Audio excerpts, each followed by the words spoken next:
The taxi rolled away with a soft crunch of gravel, leaving me alone in the driveway. I clutched the handles of my 2 old suitcases, leather edges worn soft with time. They looked smaller now than they once had, just like me, I suppose. The air smelled like dry leaves and wood smoke. I took a breath so deep it rattled my ribs, trying to steady whatever was fluttering in my chest. Not fear exactly, more like a hollow kind of hope, the kind you don't say out loud in case it crumbles. I looked up at the porch. The light above. The door glowed warm, steady. Behind it, my son's home, my new home for now. I tightened my scarf and stepped forward, the wind brushing cold against my cheeks. Leaves scattered across the walkway like little messengers, crunching beneath my shoes. As I reached the steps, the door opened.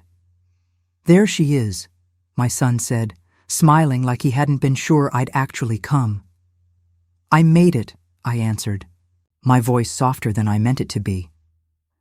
He stepped aside to let me in, holding the door just long enough for my suitcase wheels to bump over the threshold. The warmth hit me immediately, smells of lemon cleaner, candles, and something buttery in the kitchen. Then she appeared, my daughter-in-law. "Hi, June," she said. Her voice was polite, her smile too. It didn't reach her hands, which stayed, folded in front of her apron. "Hi, sweetheart," I said, offering a hug. She leaned in, arms barely brushing mine, and was gone in a second. "I hope the drive wasn't too tiring," she said over her shoulder, already heading back toward the kitchen.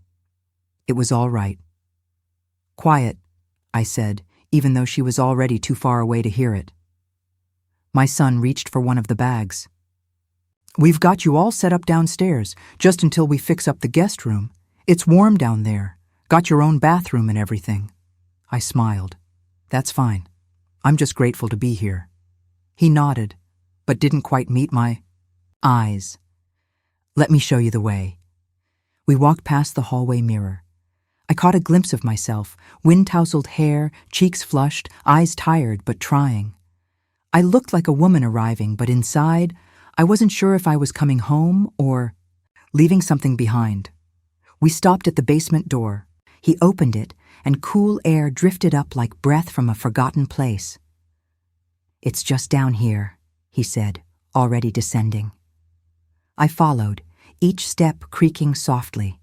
The light overhead flickered once, then held. The handrail was narrow, the paint chipped, and the scent of dampness wrapped itself around my shoulders. I gripped the banister and kept going. I reached the bottom step and stood still for a moment. The air was heavier down there.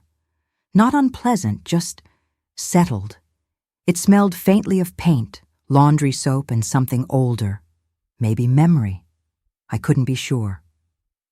He opened the door at the end of the hall and stepped aside. "Here we are." I walked in slowly, my suitcase wheels humming across the cement floor.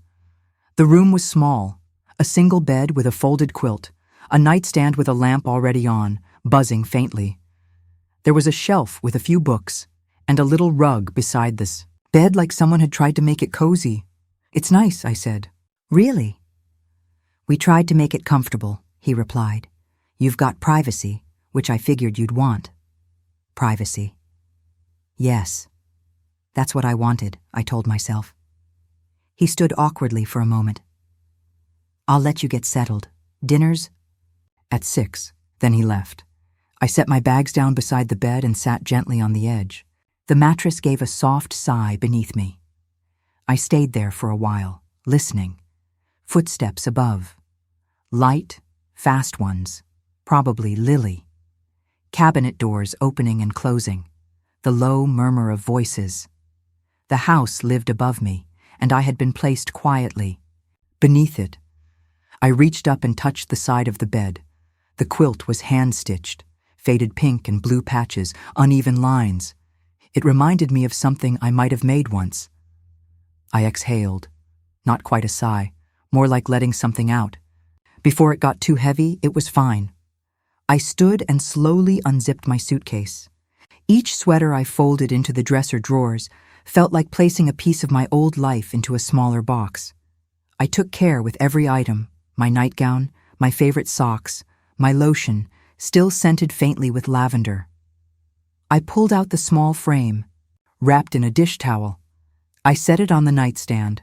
My husband's photo, him in his garden hat, grinning wide, eyes crinkled with years of love. I touched the edge of the frame. "We're not a burden," I whispered. The lamp buzzed quietly. Outside, the wind tapped at the basement window like someone unsure whether to knock or not. I stood in the middle of the room and looked around. Again, slower this time. It would have to be enough. Later that night, I turned off the lamp and pulled the quilt over me. The basement felt colder now, despite the furnace humming somewhere in the walls. I could hear them upstairs. Laughter, a TV show, silverware clinking against plates. All of it felt far away. I curled onto my side, staring at the dark outline of the photo beside me. I didn't feel angry. Not yet. Just folded up, like someone placed on the wrong shelf, waiting to be noticed again. I told myself to be patient. Sometimes, you have to wait to be seen. The sweaters were folded neatly, soft, worn cotton, the kind you wear for comfort more than style. I slid one into the drawer, then another. The dresser creaked a little, as if it had a memory of its own. I didn't expect to cry that morning. I was just trying to put things in place. My fingers brushed something stiff between two shirts. I paused, pulled it out slowly. It was a photograph. I recognized the back before I even turned it over, the creased corner, the ink smudge. When I flipped it, my breath caught. It was him, 10 months old, grinning, wild-eyed, his whole face smeared with mashed banana. That gummy smile, those soft baby curls. My knees almost buckled. I sat down on the bed, photo in hand, and let the moment fold over me like warm laundry. I ran my thumb across the edge. The paper had softened over time, just like everything else. That smile used to light up a room, used to light up my entire world. I used to carry this picture in my wallet, right behind my driver's license and grocery coupons. Took it to work, pinned it to the wall above my station. I could still hear his little giggle, high-pitched, like bubbles in a glass. The way he used to bang his spoon on the high chair tray, demanding more bananas like it was some grand feast. Whispered, "Look at you." The basement was still dim, that soft bluish light filtering in through the window. The heater kicked on gently, humming in the background. The scent of cedar and old paper floated through the room. It was the kind of morning that makes you feel both full and empty at once. I held the photo close, like it could warm my hands. He doesn't remember this day. How could he? He was just a baby. But I do. I remember everything. The way his cheek felt against mine when I carried him to bed. The sound of his breathing. The way his fingers would grip my thumb like it was the whole world. I slipped the photo into the top drawer. Safe. Close. Some memories live inside paper, but the real ones, they stay in the bones. Mine have never been forgotten. The kitchen didn't have much, but I made it work. Boxed cake mix, a little peanut butter, whatever oil I had on hand. That's what his birthday cakes were made of. Not fancy bakery frosting or fondant roses, just me stirring until my wrist ached, making something out of what little I had. Every year I'd dig through the recycling bin for cereal boxes. I'd cut out crowns, glue old buttons on them, maybe some yarn if I had it. I'd tape a star to the front and write in marker, "Birthday King." He used to wear those crowns like they were made of gold. I remembered one year. He was turning 6, I think. We didn't have much in the fridge. I scraped together the last of the peanut butter and mixed it with powdered sugar to make the frosting. It wasn't pretty, but when I brought out the cake with candles flickering, his eyes lit up. Like fireworks. "You made this?" he'd asked. "I did," I told him. "For me?" "Only for you." He clapped. Actually clapped. And then he hugged me so tight, I nearly dropped the plate. No one else saw those moments. No one saw the late nights after my second shift. icing cakes while standing in socks on a cold floor. No one saw me sewing party napkins out of old pillowcases. I did it because I wanted him to feel special, like he mattered. Even when we had almost nothing, I wanted him to feel like he had everything. He never noticed what was missing, the decorations I couldn't afford, the store-bought favors I couldn't provide. He only noticed the song I sang, off-key and all. He used to sing along with me, clapping between verses, eyes crinkled with joy. Now I look at him and wonder if he remembers even a slice of that. I wonder if he knows how hard I tried. How much. I loved him in peanut butter and paper crowns. The basement is quiet now. Just the soft ticking of the heater and the hush of morning pressing against the concrete walls. But when I close my eyes, I can still hear his laughter. Some people love big gestures and fancy gifts. I loved brown bag lunches, taped-up shoes, and birthday cakes made with shaky hands. That kind of love made me strong and tired and proud. I used to pace the hallway barefoot, cradling him in the crook of my arm. His little body is warm against mine, breathing in those short, soft puffs newborns make when sleep is still uncertain. The house would be dark, quiet except for the creak of the floorboards and the soft hum of the fridge. He had colic that first winter. Nights stretched long and loud, and I'd walk in slow circles, whispering the same lullaby I'd made up on the spot. Something about a sleepy tree and stars. That hummed. He didn't know the words, but he knew the rhythm. My arms ached, but I never put him down. I didn't care how heavy he got. He trusted me completely. His face nuzzled against my neck, one fist gripping the collar of my old nightgown. That kind of trust. It rearranges you. Sometimes I'd stop at the window and rock in place, watching snowflakes gather on the sill. The nursery would be dim, lit only by moonlight leaking through the curtains. I remember how his eyelashes looked, so delicate, they didn't seem real. And when the fever came, those nights were even longer. I'd press cool cloths to his forehead, hum between prayers. The thermometer blinking red never scared me as much as the weight of his quiet whimpers. I stayed awake, heart clenched, whispering over and over, "Mama's here. I've got you." Now, my arms shake when I lift the kettle.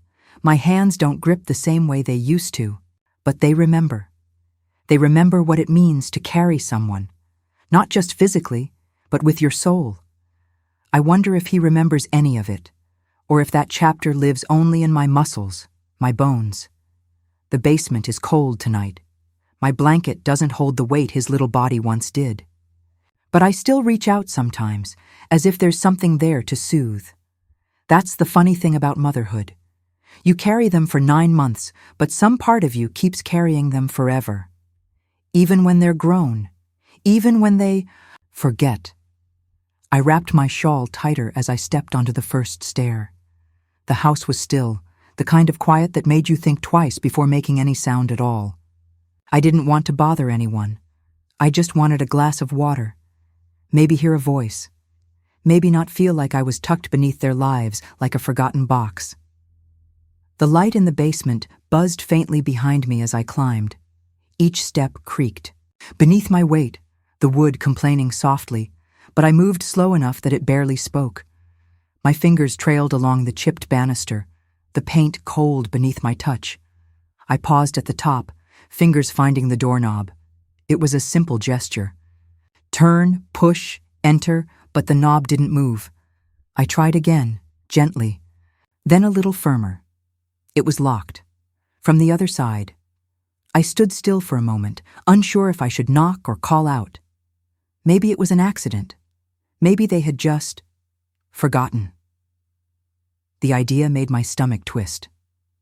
I pressed my hand against the door, leaning in like I might hear a reason through the wood. But there was only silence. The cold from the hallway wrapped around my ankles. My shawl didn't feel thick enough anymore. I stayed like that for another breath, then another, heart pressing against my ribs. I wasn't angry, not yet, just confused, and a little afraid of what that lock really meant. I was still standing, there, Hand on the knob when I heard it. Laughter. Muffled, but clear. It floated down through the ceiling like smoke from a warm fire I wasn't invited to. At first it was her voice, light and sharp, the kind of laugh that says, I'm relaxed. Here, I belong here. I couldn't make out the words, but I could feel the shape of them. Something about me, I was sure of it. Then came his voice, softer, a murmur behind hers, not stopping her, not correcting, just letting it happen. I didn't breathe. Not. For a full few seconds, the stairwell felt colder suddenly, like the warmth upstairs had been sealed away on purpose. I stared at the doorknob like it might change its mind. They didn't know I was there. Or maybe they did, and just didn't care. I was close enough to hear, but far enough to forget. My hand slipped from the knob, but I didn't step back. That sound, her laughing and him not stopping it, settled into my skin like dust in the corners. Nothing shouted, nothing slammed, just laughter. And still, it felt like something in me cracked a little.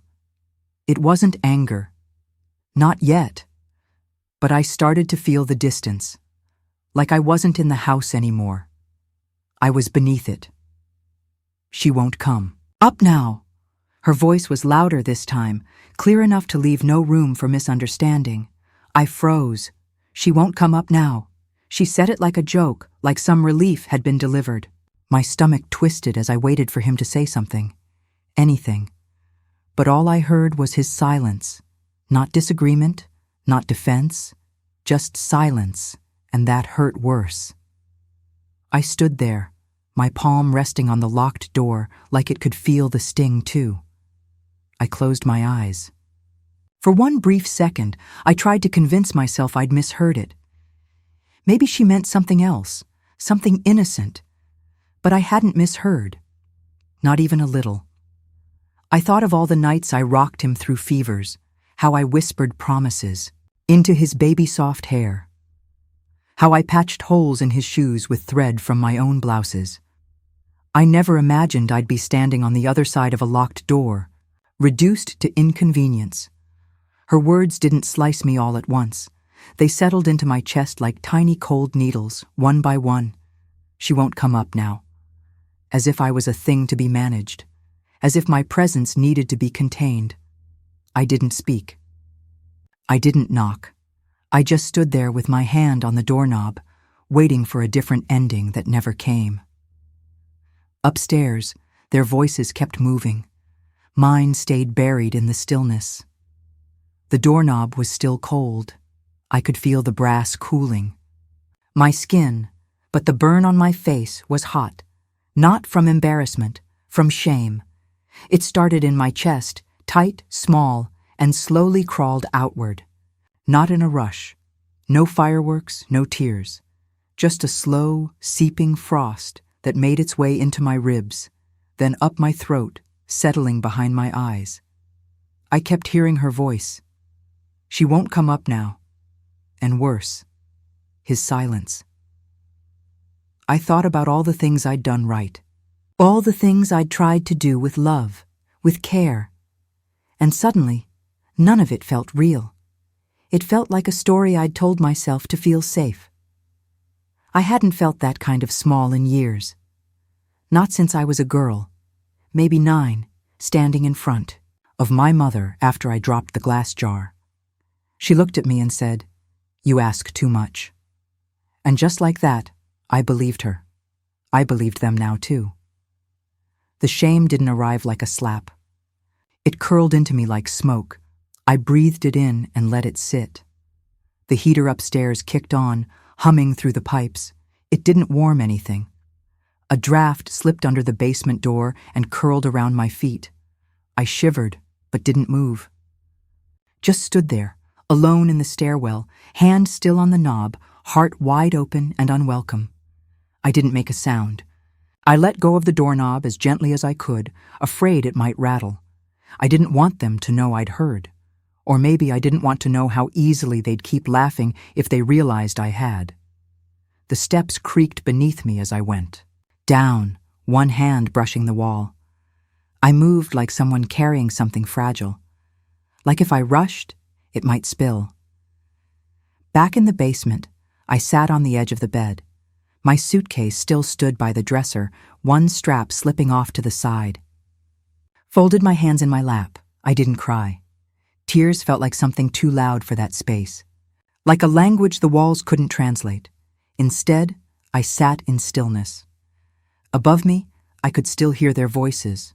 Now they were quieter, mingled with the sound of a TV show, a drawer closing, the clink of plates. Their life moved on. Mine. Paused, and in that pause, something inside me sagged, like a rope let go at both ends. I looked around the room, same lamp, same quilt, same silence. But it all felt different now, not colder, just emptier. Morning came slowly. The light didn't burst in, it crept. A faint gray cast stretched across the concrete wall. I stared at the ceiling, still beneath the blanket. No one came. No knock. No voice calling my name. No creak of footsteps moving toward the basement. Stairs. The quiet was thick, like cement poured over the night and left to set. I kept listening. A part of me still expected something. Even a sigh. A moment of hesitation. Something that said, "We saw you. We heard you." But upstairs, life resumed like I was never in it. Cabinet doors thudded. A faucet turned on. The sound of cereal poured into a bowl. Laughter from Lily, too far to carry meaning, just energy. I didn't move. Not yet. The silence between us was its own kind of language, one I didn't want to speak, but was forced to understand. They didn't come down, and that said everything. The moment my eyes opened, I remembered, not with excitement, just with stillness. A sort of hush that settled in my bones before my feet even touched the floor. I lay there for a moment, listening. The rain tapped gently on the basement window, like it had nowhere else to be. The room was dim, full of soft gray light, and the faint hum of the furnace. The air smelled damp, concrete and old paint, a scent that had become familiar in a quiet way.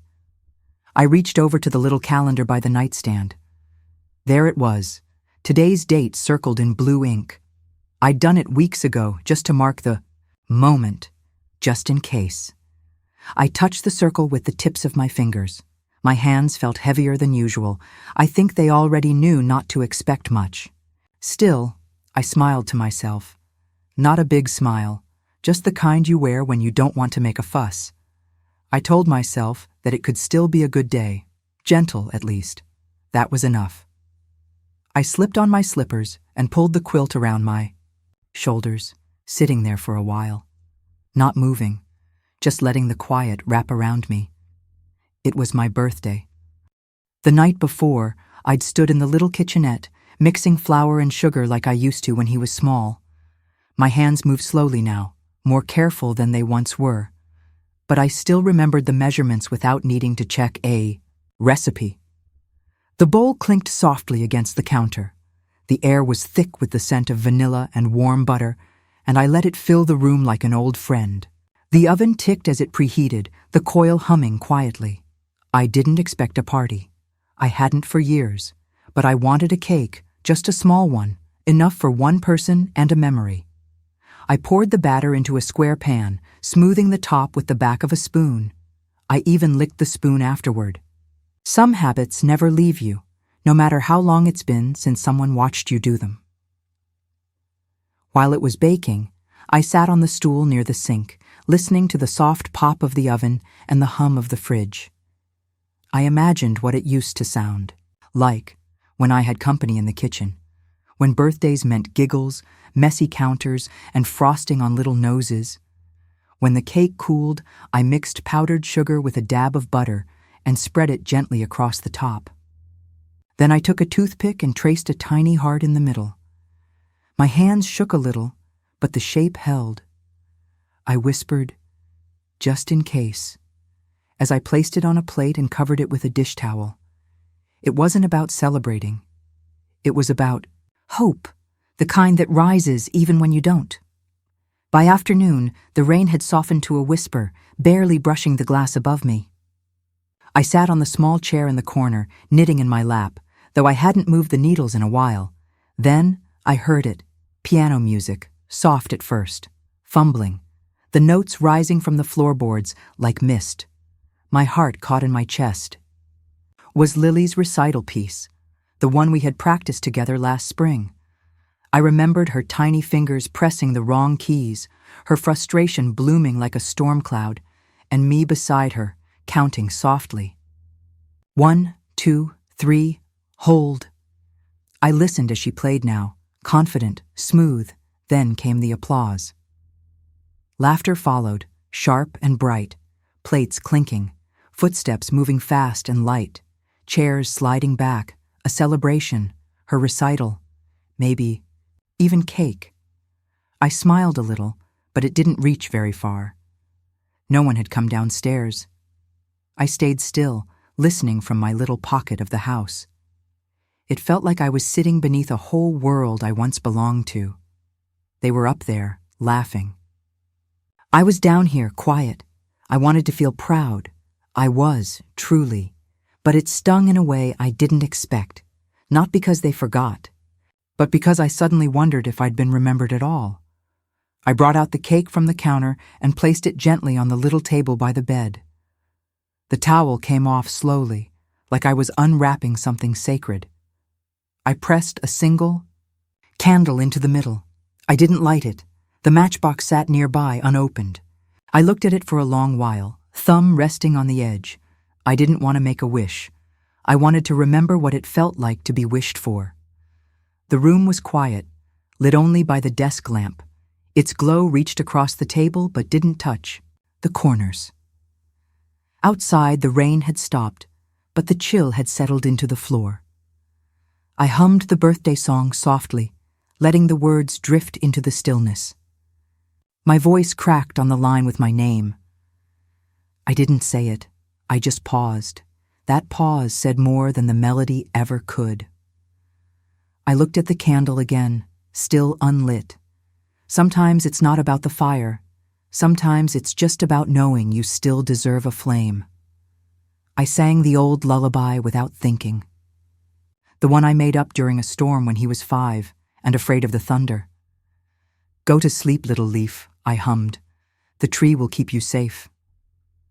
He used to curl up in my lap, arms around my waist, face pressed against my chest. His breath, warm, heartbeat steady. That little song calmed him better than anything. Now I sang it for no one, just me.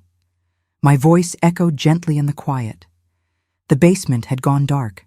Only a little lamplight behind me, the candle still unlit on the table. The wind slipped through the window seams, soft and steady. The melody floated in the air, brushing the walls like old wallpaper. I didn't cry. It wasn't a sad song. It was a memory. It was proof that I had once mattered that much to someone's fear, someone's comfort. The notes wrapped around me like a shawl. Familiar. Fragile. Sometimes when no one sings to you anymore, you sing just to hear the sound of being remembered, even if it's only by yourself. I sat with the fork in my hand, untouched. The cake sat quietly, still soft, still sweet, but the smell of it, sugar and vanilla, was starting to sting.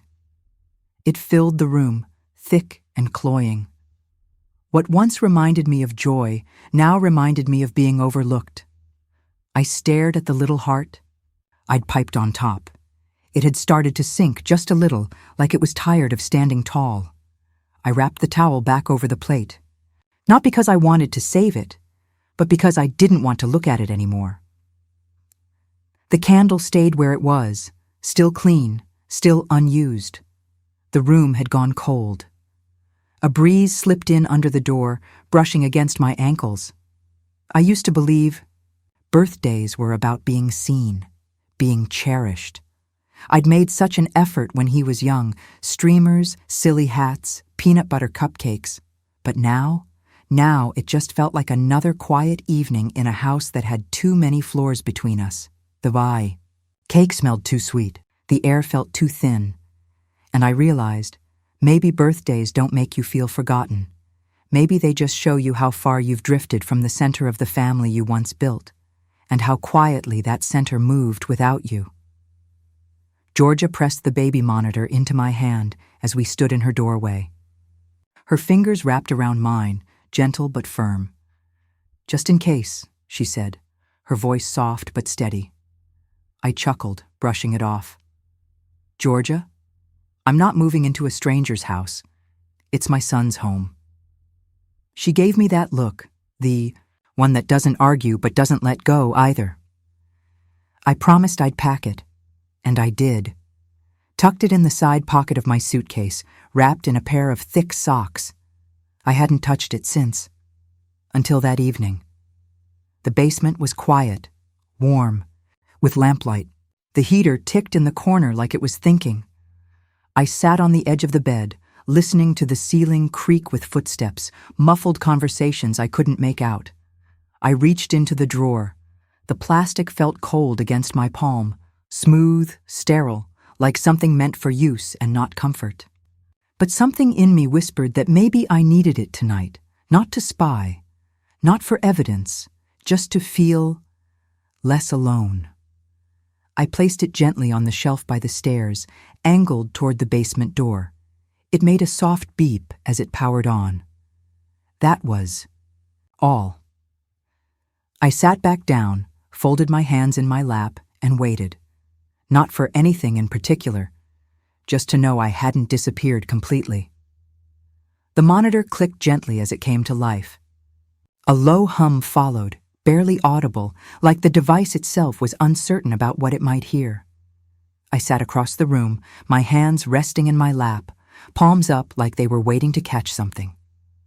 The screen glowed soft and blue, casting faint shadows across the wall, long, quiet shapes that seemed to lean forward with me. The air felt colder than usual, even though the heat was on. Maybe it was the waiting that made the chill sink in. Or maybe it was knowing I'd invited something into the room that might change how I saw everything. I didn't know what I was expecting. I wasn't hoping for cruelty, but I wasn't sure. I was hoping for kindness either.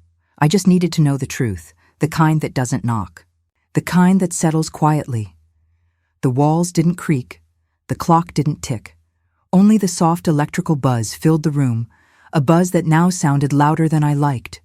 The screen flickered. A faint image took shape. Their kitchen. Their voices.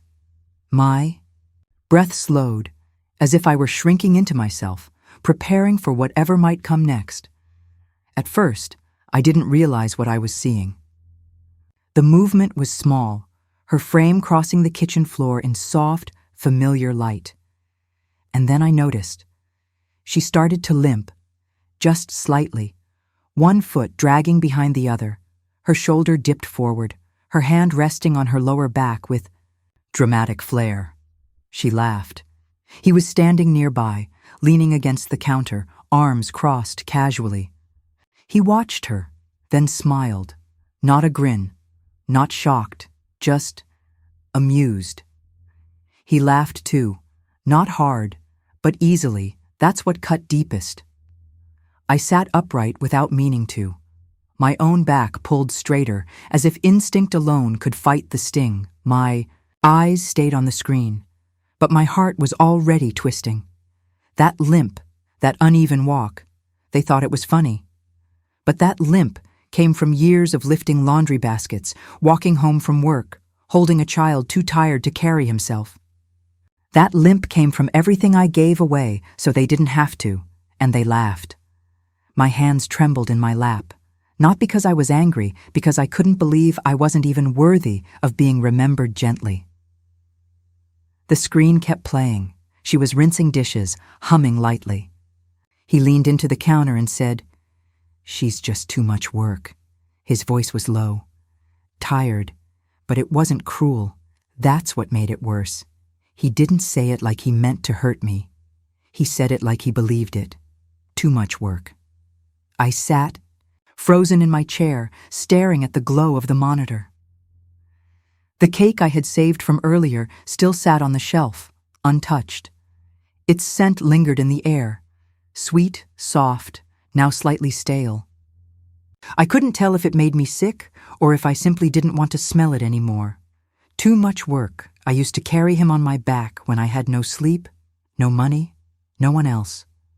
I rubbed his feet when they hurt, skipped meals so he could eat seconds, and stayed up for every cough, every nightmare, too much work.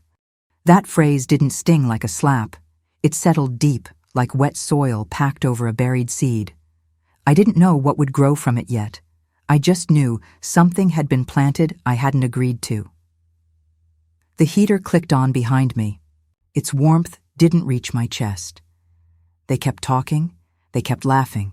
Their voices flowed easily, no tension, no hesitation, as if none of it mattered, as if they hadn't said anything that might hurt.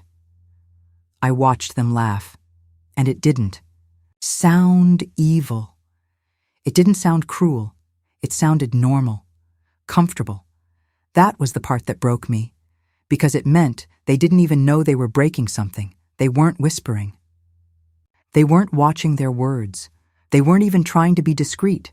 They weren't hiding anything because they didn't think there was anything worth hiding. I reached out and turned off the monitor, not because I'd seen enough, but because I couldn't pretend anymore, couldn't pretend I hadn't heard, couldn't pretend I was just imagining the distance. The screen faded to black. The furnace kicked on again, its sound filling the silence. But the room didn't feel warmer. My socks couldn't stop the cold that crept in through the floor.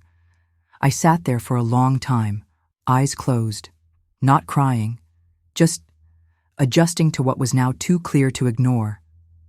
I didn't speak. Not that night. Not even to myself.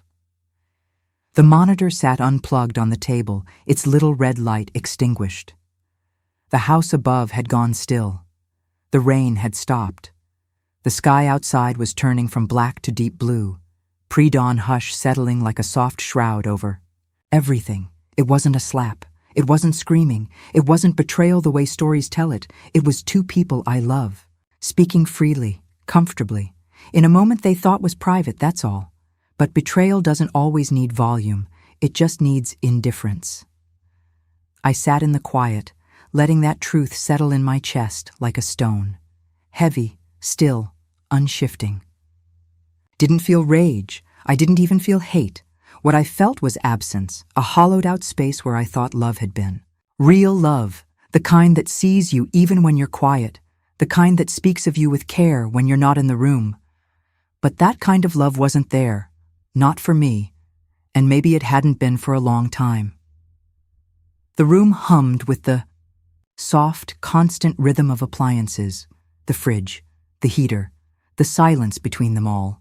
And in that hum, I found my answer. I bundled up each morning like I had somewhere important to be. Old wool coat buttoned to the top. Scarf wrapped twice, tied tight. Gloves, even if the fingers didn't always cooperate. I left before the sun could melt the frost on the sidewalk. That part mattered. There was something about the bite in the air that made me feel like I was claiming the day before it passed me by. Just going out for some fresh air, I'd call toward the kitchen. No one usually answered. That was fine. The sidewalk outside was dusted with salt, little white patches crunching beneath my boots. My breath floated in front of me in short bursts, a small reminder I was still here, still warm on the inside. Birds called from bare branches, distant and scattered, but enough to make the morning feel alive. I didn't really have anywhere to go, not officially, but I needed to leave that house, to step outside the walls that made me feel too quiet. Needed a destination, even if it didn't need me in return. The library was 15 minutes away on foot, but the walk stretched long, slow, and good, like the kind of stretch you give after sleeping too long in one position. I walked there like I had an appointment, like someone might be expecting me, and maybe that was the whole point. The second I stepped inside the library, the scent met me, old paper and cinnamon tea. Not from some fancy cafe or candle, but from life, lived and lingered. It wrapped around me like an old quilt, familiar, soft. The warmth hit slowly from my boots upward. My coat began to loosen its grip as I stood just inside the door, letting the cold melt off me. My shoulders dropped in a way they never did in that basement. Inside the main reading room, the radiators hummed quietly along the walls. Their steady rhythm reminded me of a heartbeat, not loud, not insistent, just present. Like the building itself was still breathing. Golden light poured through the tall windows, casting long lines across wooden floors. The bookshelves stood in neat rows, their spines faded from years of fingers and love. No one looked up as I entered. No one asked why I was there, and maybe that's what made me feel welcome. I wasn't someone's mother. I wasn't someone's burden. I wasn't someone they had to manage. I was just a woman in a coat, walking in with her heart tucked under her arm. I moved to my usual spot, far left corner by the biographies, and sat. The chair creaked softly beneath me, not from complaint, but memory. Here, I didn't belong to anyone, and somehow that made me feel like I belonged to myself again. I started in the children's section. The chairs were low and the shelves were bright and colorful. I knew they weren't meant for someone like me, but that didn't matter. The books didn't seem to mind. I pulled down a copy of The Very Hungry Caterpillar and read it aloud in a whisper. Not for a child, just for the echo of my voice. Just to feel what it was like to tell a story again. When I was done, I moved to cookbooks. I flipped through pages of soups and casseroles, reading ingredients I didn't have, and steps no one asked me to take. Still, I read them like gospel. 2 tablespoons of olive oil. Dice the carrots. Stir until fragrant. I could almost smell the onions browning. These pages didn't expect anything of me. They didn't sigh or laugh behind closed doors. They welcomed me with instructions and soft illustrations, simple things. Here's what you do. That's what I needed. I needed someone or something to say, you still know how to create. You still know how to give. Even if it was just in my mind. I sat for a long time with one book open in my lap, my thumb holding the recipe page. No one interrupted me. No one asked what I was doing. And for a little while, I felt needed, even if it was only by ink and paper. Miss Ellie didn't talk much. She didn't need to. Most mornings, she nodded when I walked in, sometimes with a small smile tucked into the corner of her mouth like a secret. And once in a while, she placed a cup of cinnamon tea near my seat, without a word. That's what I loved about her. She didn't press. She didn't ask the kind of questions I wasn't ready to answer. But she looked at me like she saw past my coat, past my slow steps and quiet voice. Like she understood that I wasn't just here to read. She left the same chair open for me every day, by the window with the warm light and the old radiator beside it. It creaked like it had arthritis, but it never failed to keep the corner toasty.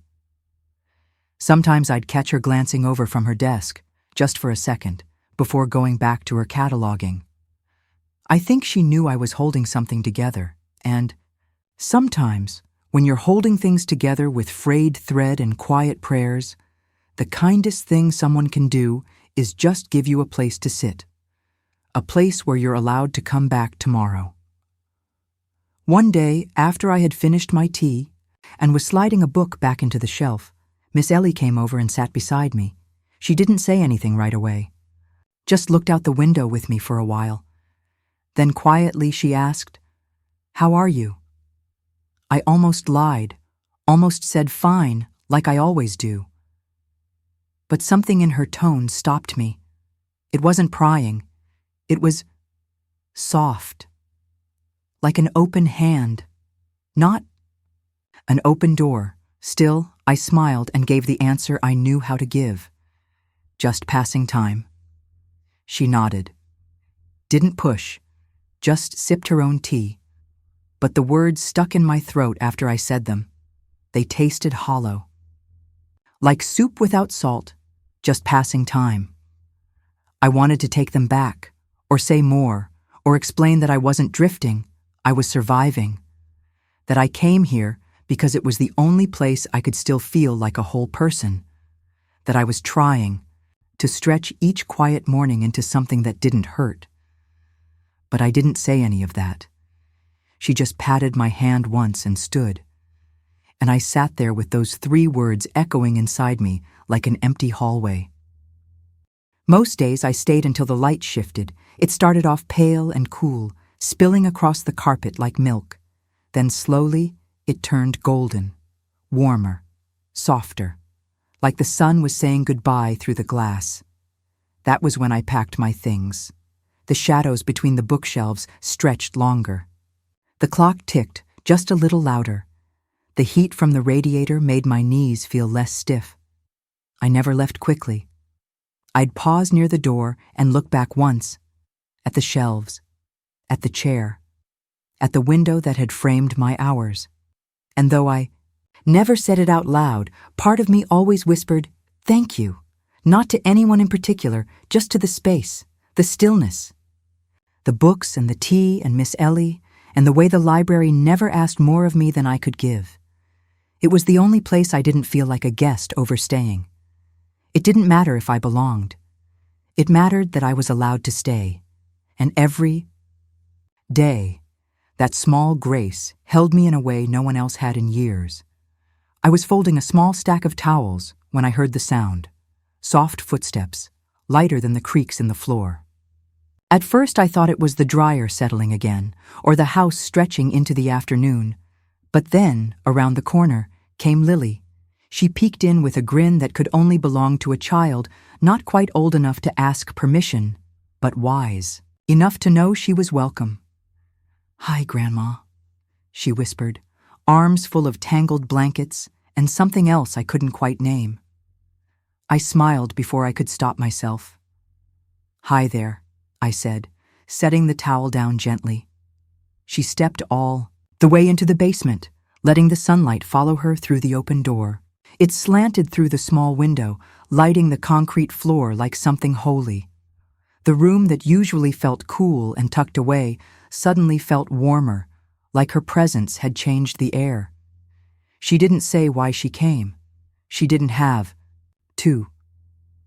She just dropped the blankets in a heap and plopped down beside them, and just like that, I wasn't alone anymore. She curled up in the pile of blankets like it was a nest meant only for her. She pressed her face into the fabric and took a deep breath. She said with a little giggle. "It smells like Grandma down here." I turned my head slightly. "Is that a good thing or a bad thing?" She looked up at me with those wide brown eyes. "A good thing," she said. "It smells like cookies, and that lotion you always have. The purple one." My throat tightened. I didn't think anyone noticed those things anymore. I hadn't baked in months. And that lavender lotion? I kept using it mostly out of habit, not expectation.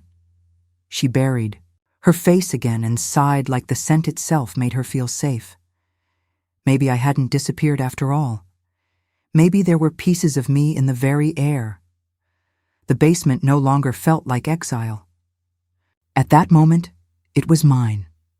And somehow, she saw it not as cold or old or hidden, but as something warm, something scented with love. Maybe love doesn't always stay loud. Sometimes it lingers in the air, soft as vanilla and lavender and the memory of hands that once held too much and let nothing fall. We were sitting on the floor, side by side, the pile of blankets uneven between us. The basement light glowed warmly overhead, casting long gold lines on the wall. Then, without a word, Lily reached over and took my hand. She didn't ask. She didn't glance at me first to see if it was okay. She just found it, like her hand. Knew mine was waiting there. Her fingers were small but sure, warm from the blanket, soft from youth. Mine were colder, more knuckle than skin, but they curled around hers with ease. It startled me a little, how long it had been since someone reached for me just because they wanted to. Not because they needed help or wanted something done, just to hold. I looked down at our hands resting together. Her thumb brushed over my wrist once, absent-minded, like it had done it 1,000 times before in another life. I didn't cry. But my heart did something. A slow rise, like a sun behind clouds. I squeezed gently. She squeezed back, and in that one small, silent motion, I felt seen, needed, chosen, maybe even loved. She was quiet for a while, sitting cross-legged on the floor. The hem of the blanket tugged up to her chest. Then she turned to me. "Grandma, do you remember the tea bear?" I blinked. "The one with the sugar river and the cinnamon leaves," she added. A beat passed before I could find my voice. "Of course I do," she beamed. "That was my favorite. Daddy told me you used to tell it to him too." I smiled. Not because I remembered it, but because she did. That silly bedtime story, made up on the spot during a storm when her father was too scared to sleep. I'd whispered it in the dark with his head tucked under my chin, telling him about a bear who brewed tea from dreams and floated through the air on toast-shaped boats. And now, decades later, it was still alive in her memory. Like it had waited, there for me. "I haven't told that one in a long time," I said softly. She shifted closer. "Will you?" So I did. And with each line I remembered, the years folded away. She leaned her head on my shoulder, and I realized her memory had reached back to bring me forward. We didn't need furniture. We sat on the floor with mismatched blankets, our backs against the wall like two campers inside a cardboard fort. She had her knees pulled to her chest. I had my feet tucked beneath me. There was no table, no couch, no noise, just the faint ticking of the dryer and the quiet in between. We laughed a little about the tea bear, about how cinnamon leaves would taste, about how toast boats would probably get soggy. She told me about school in pieces, not all at once. She paused between details, and I didn't rush her. I just listened. It reminded me of old Saturdays, flashlight forts in the living room, peanut butter sandwiches, bed sheets, draped over chairs. Her father with jelly on his nose and a flashlight pointed at the ceiling like it could reach the moon. Back then, time didn't feel like an enemy, and in that moment, sitting cross-legged on the cold floor with Lily, it didn't feel cruel either, and it felt soft. It felt like home had curled up beside me. Not a house, not a room, just a child with my laugh and a story we still shared. She looked up at me suddenly, halfway through explaining something about her art class, and for a second, I saw her face in the sunlight, the way her eyes crinkled, the slight tuck of her chin when she was thinking. It was me, not exactly, not fully, but I saw a shape of myself in her. The same glance, the same pause before speaking, the same kind of kindness behind the eyes. It wasn't nostalgia, and it wasn't pride. It was something gentler, something like recognition, like maybe I hadn't been erased, maybe I'd simply passed something forward. She grinned at me. "What?" she asked, noticing my silence. I shook my head, smiling. "Nothing. You just reminded me of someone." She raised an eyebrow like she knew it was her. We both went quiet again, but this time the silence didn't feel empty. It felt full, like the soft thrum of something important returning home, like love remembered its way back. I held the footage. For 3 days. It sat in the laptop like a wound I wasn't sure I was ready to open. I told myself maybe it was best left unseen. Maybe seeing it would only make things worse. But deep down, I think I was just afraid that even if he saw it, he still wouldn't feel what I felt. Georgia sat with me one afternoon, both of us nursing warm mugs of tea long gone cold. She didn't push, she never did, but her words were gentle and firm when they came. "He needs to see," she said. I looked down at my hands. "What if it makes things worse?" "It's not about punishment," she said. "It's about the truth, And sometimes the truth is what cracks. A heart open before it can grow again. So I waited until the house was quiet. No footsteps upstairs, no dishes clinking. Just that hush before dusk when everything feels paused. I walked down the hallway toward the living room, laptop tucked under my arm. It felt heavier than usual, like it was carrying more than glass and keys. He was sitting on the couch, scrolling. His phone, his face half lit by the last light of the day. I didn't say much, just held the laptop out with both hands. "Can you watch something?" My voice shook a little. Not from age, from hope. He nodded, and I set it in front of him. Didn't sit beside him. I stood just behind the chair, heart pounding like a small bird trapped in my ribs. The screen lit up his face in soft, flickering blue. The room was dim now, dusk settling like dust across the furniture. Only the laptop glowed, a square of cold light in a house that suddenly felt far too still. He didn't ask what it was. He just clicked play. His eyes didn't blink much. His jaw tightened once, the kind of reaction that's more about holding something in than letting it out. I stood behind him, my hands loosely clasped, watching the son I once rocked to sleep sit completely still, as if frozen by what he saw. The video wasn't long, but it was enough. Enough to hear her voice mocking. Enough to watch her mimic my limp. Enough to hear his own voice call me too much work. Enough to see himself. He didn't pause the video, didn't ask questions. He just watched, and I watched him. The glow from the screen bounced against the frames on the wall, family photos mostly, him at 5, us at the beach. One where he had chocolate on his face and I was laughing. I kept my eyes on those photos for a moment, then back to him. The wall clock ticked louder than it should have. Each second marked the space between the truth on the screen and the silence. In the room, still he didn't speak, and I didn't know if what I saw was shame, or surprise, or nothing at all. But I knew I couldn't stop looking at him, because some part of me still believed that if he just saw, maybe he'd feel. When the video ended, he didn't say a word. His hand moved slowly to the keyboard, and he clicked the lid closed with care, like the screen might shatter if he was too harsh. The snap of the hinge felt louder than it was. But still, he didn't look at me. Not once. I waited. I waited for him to lift his chin, to search for my eyes, to say anything. "I'm sorry, I didn't know. That's not who I am." But he didn't. He stared at the closed laptop for another breath, maybe 2, then stood, walked past me, and left the room. The door didn't slam. His steps didn't stomp. But somehow, the quiet left a bruise louder than sound ever could. I stood there, hands still trembling from holding the laptop, and watched the empty space where he'd been. A whole lifetime of rocking chairs and nightlights and peanut butter sandwiches, and now just silence. I swallowed hard. The wind brushed the windows from outside, a soft rustle through the seams. Somewhere behind me, my suitcase sat by the door, handle upright, already half-packed. I hadn't touched it yet.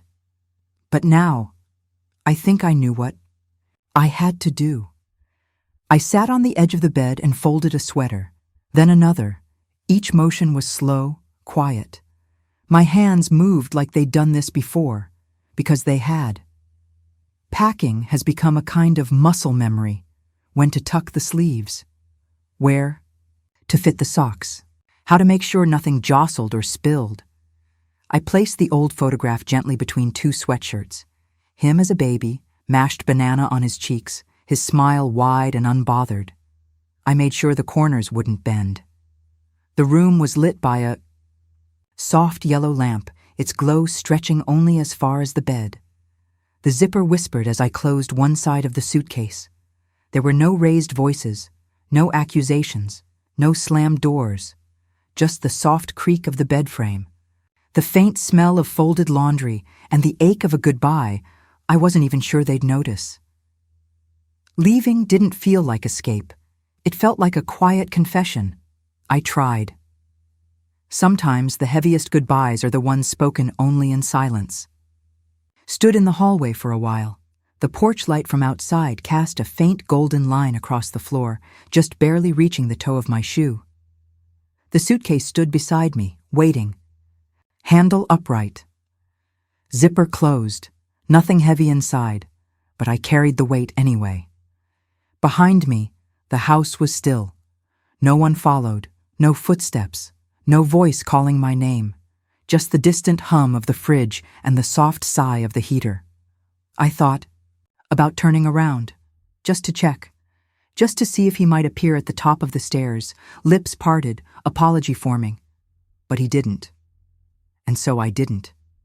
His silence stretched between us, long and wide and thick. It wasn't angry, it was something else. It was absent. Absence shaped like a door that had closed without a sound. I placed my hand on the knob, and for the first time, I didn't hesitate. Every evening, the kitchen hums with a rhythm that feels like routine, butter bubbling in the skillet, garlic scent rising up the walls. The wooden floor creaks under quick footsteps, hers always moving. I come in slower, quieter, but no one minds. No one looks surprised. There's already a place set.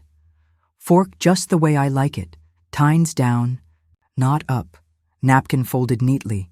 Not fancy, not showy, just right. No one announces it's mine, but I know. I can feel it in the car. Lily pats the chair beside her, always the same one. She grins without saying a word, like she's in on some sweet secret. Sometimes she starts talking before I've even sat down, already deep in a story about school or a cartoon I don't understand. I nod along, because the words matter less than the joy behind them. The clatter of dishes, the low murmur of voices. It's not perfect, but it's warm. I stir my tea slowly, not drinking it right away, just letting the warmth settle in my hands. My son asks if I want more potatoes. My daughter-in-law passes the butter. No one makes a speech. No one draws attention. But the silence now, it's the comfortable kind. The kind that wraps itself around you like an old cardigan. And in that silence, I feel seen. She crawls into the spot beside me on the rug, her picture books stacked like treasures in her arms. The light from the window falls across the pages, warm and golden. Outside, wind chimes tinkle gently in the breeze. "Can I read this one to you?" she asks. I nod. She opens the book slowly, fingers tracing the edges. Her voice is soft, unsure of the bigger words. I could correct her. I don't. I just listen. She pauses to show me the pictures. Tell me what she thinks the characters are feeling. She makes little voices for each one, dramatic and sweet, and giggles when she makes herself laugh. I remember reading this same book to her father. Sitting on the couch with him curled under one arm, turning the pages with one hand while rocking him gently with the other. I don't tell her that. It's not about me anymore. It's about letting her carry the story forward. Without needing to say, "This was mine first." I lean my head against the back of the chair, listening to her voice rise and fall.